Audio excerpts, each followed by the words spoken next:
It is 1 week until Election Day, and voters in Colorado Springs will be deciding if recreational marijuana will be legalized or just outright banned in the city. Our Brett Forrest has been investigating some of the claims made by opponents of Issue 300. Yeah, I've been covering this issue for months, and a common argument against legalizing recreational cannabis is that it will hurt our city's relationship with the military and defense community. And through my reporting, I'm learning that's likely not true.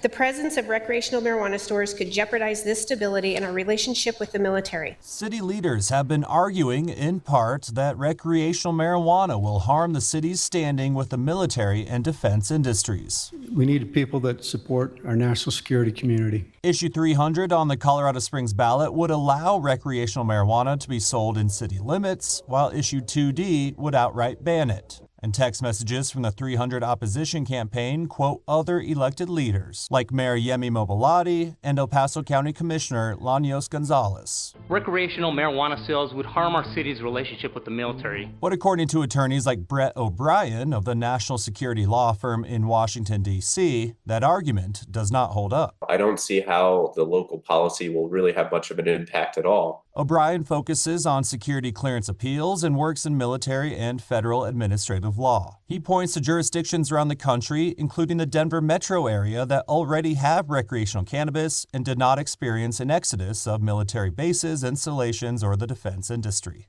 He adds it is not feasible for an installation like Fort Carson to move elsewhere, or for defense companies to avoid a city just because it has recreational cannabis. Those entities, the federal government and private businesses, they want the best talent, and they're going to go to where the best talent is. On the federal level, marijuana remains illegal, though it is in the process of moving from a Schedule I drug to Schedule III, which is considered less severe, but it can still be prosecuted. You can't just move to, take your place on the map, and all of a sudden you've got a large community of PhDs with the ability to develop the products that you want. And though many defense companies in Colorado may require a security clearance, O'Brien does not see that as a concern either. I think people overblow, make it a much larger issue than it really is, because at the end of the day, as an employer, you still have the ability to say, I don't want this or I do want this. And that's totally within your rights, right? Even if it's legal, they can still say it's not allowed here. In a statement to our newsroom, a spokesperson for Governor Jared Polis takes aim at the arguments by city leaders, saying in part, quote,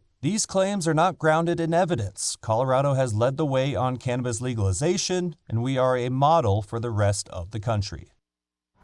I did also reach out to the Department of Defense, as well as Fort Carson, Space Force, and the Air Force Academy. The Department of Defense had no comment. Space Force did not respond. The Academy and Fort Carson did reply, saying they do not comment on ongoing legislation or local politics, but a Fort Carson official does note that use or possession of marijuana on a federal installation is a violation of federal law.